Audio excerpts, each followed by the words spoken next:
bạn bay được ôi nó lơ cả không phải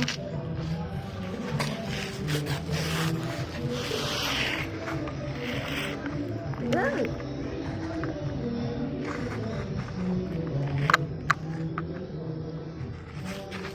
lớn cá đấy tịch à lớn lơ mà ở lẽ lơ mà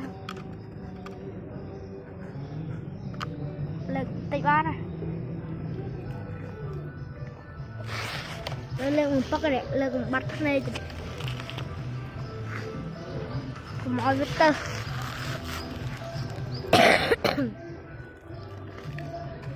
bán này bạn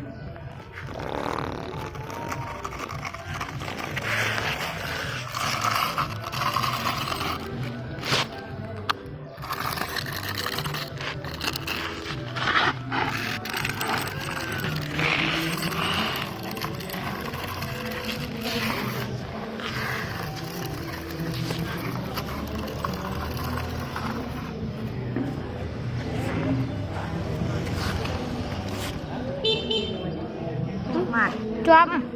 thấy cò dài dài không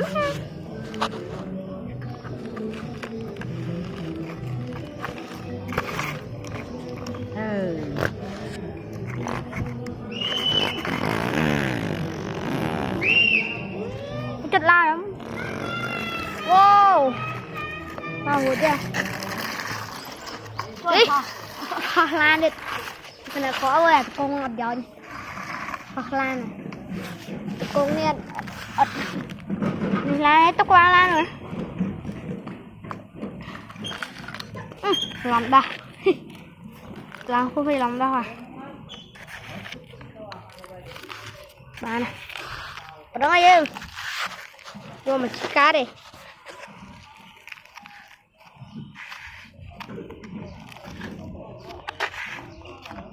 xay mình lên chứ đó ăn lên hết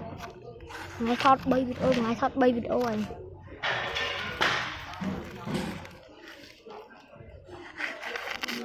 ôi mẹ anh mới thọt đã đầm lan tiếp bán ai anh từ tận nhà luôn đáng thế này tới nhà mình từ từ chia cái trắng này chi mời ra khỏi bên đấy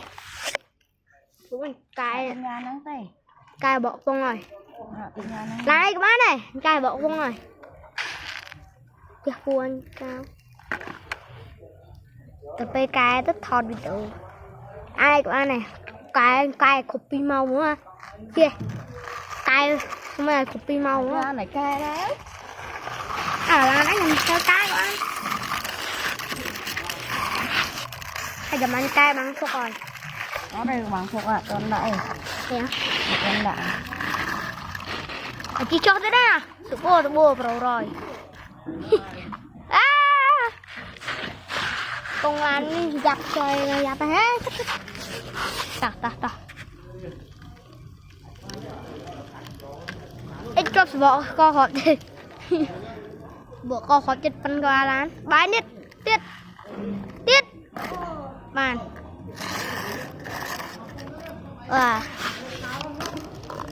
đi chạy ơi kế vào nó đấy trong video em mới được phân năng đấy chụp này là khỏi rồi